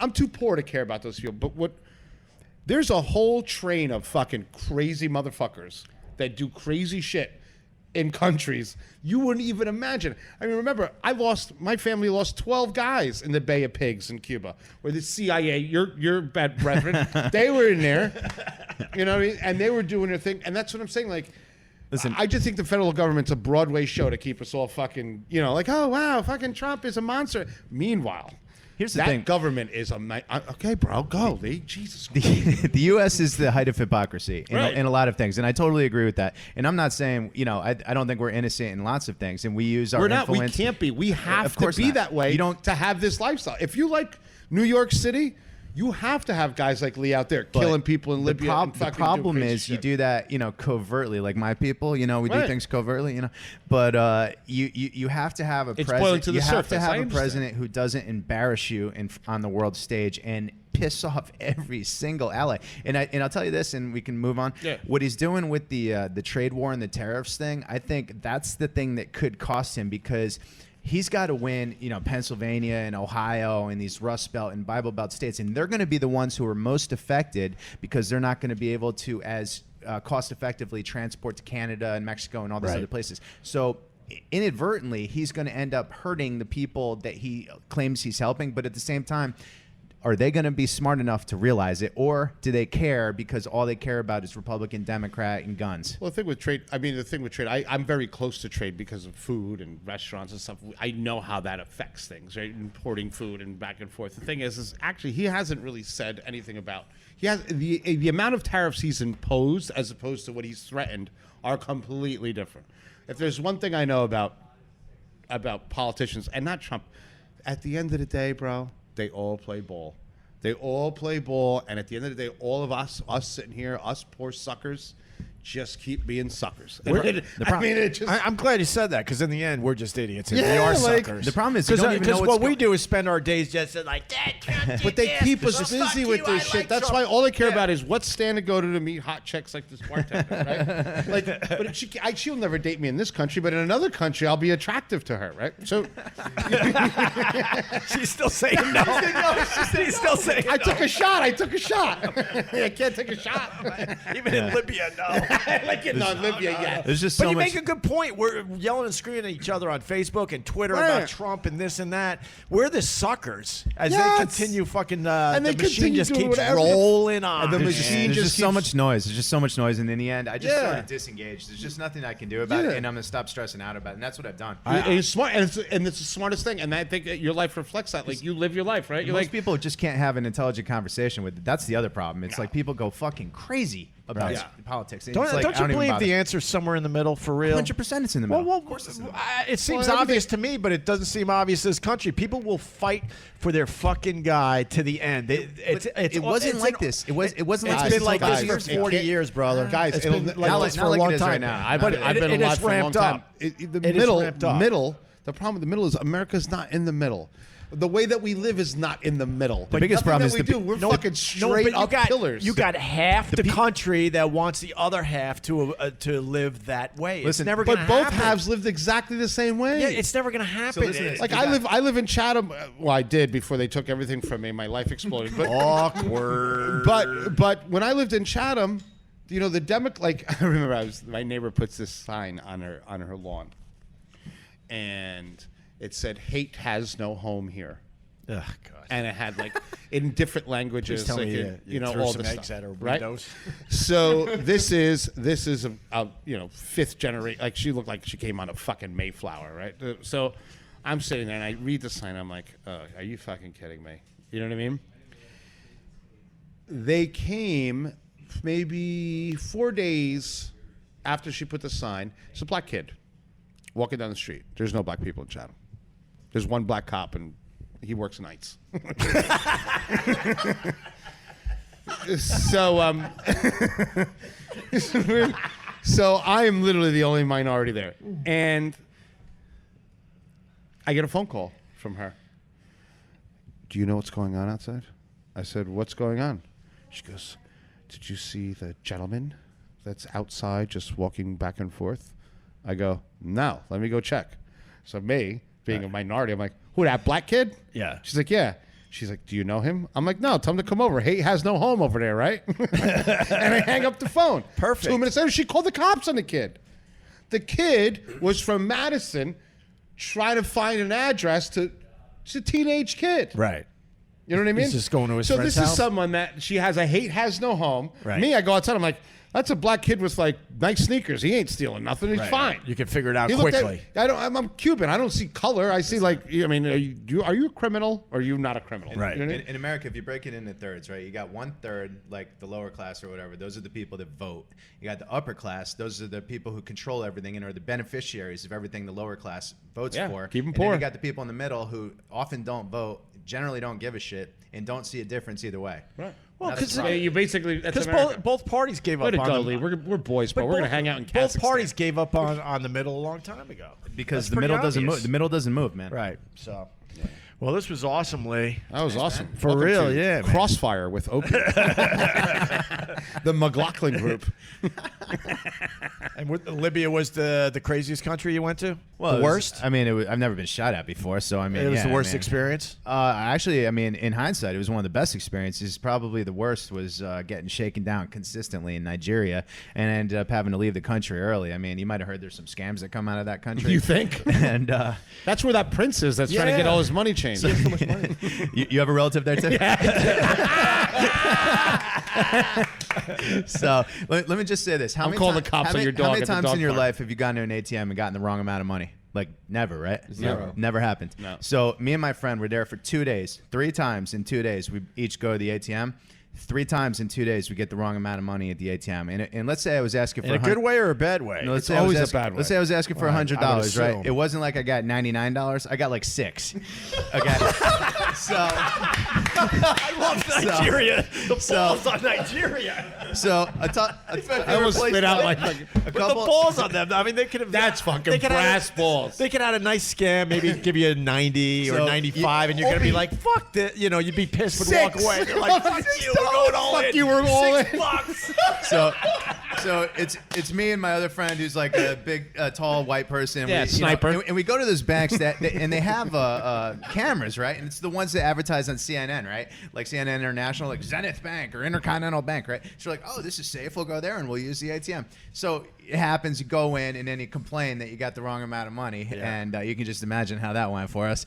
Do they And, just laugh at They you? just laugh at you and tell you the cameras are broken, tell you you didn't do it, you're lying, and then they threaten You to call lie! They You threaten to call lie! the police on you, and you're like, what are you gonna do? Argue with the Nigerian cops? You know? Right, yeah. So That's when you need Black Panther to come and and straighten that shit out. And then one other thing, 3 times in 2 days, I can't make it up.